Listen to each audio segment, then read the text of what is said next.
edukasyon ubanan gayud og mga sakripisyo ug kalisod. Sama na lang sa Bukirang Barangay sa lungsod sa Bulhoon. Atong tan-awon ang detalye pinaagi ni ining report.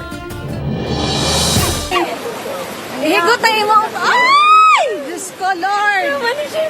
Kulbahinam, gunit o kusog ang sakripisyo sa mga magtutudlo nga mulabang sa bulog sa tubig baha. Kana ang sag-ubangon sa mga teacher o mga estudyante matag kusog nga baha sa Lusapon River sa Barangay Lunop, ang Bukirang Barangay sa lungsod sa Bulhoon. Nahitabo kana kagahapon dihang kalit nga ni bundak ang uwan. Kinahanglan pa nga mulabang sa sapa ang mga maestro, maestra o mga estudyante sa Lunop National High School. Sa post ni Teacher Anshel, nga wa pa gani bagyo apan makalilisang na alang kanila ang maong baha.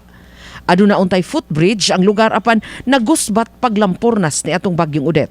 Mapasalamaton kaayo ang mga magtutudlo sa paspas nga pag-abag sa mga sakop sa disaster team sa Bulhoon ug luwas silang napalabang.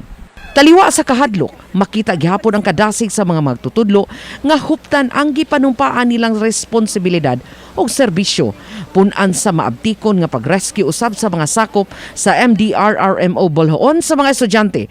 Ang mga kalbaryong nasinati nila sa edukasyon, makita ang dakong higayon nga magmalampuson bisan pa man kun hulgaon sa daotang panahon. Uban ni Clans Gabutin, Chelo Valiana, Balitang Bisdak.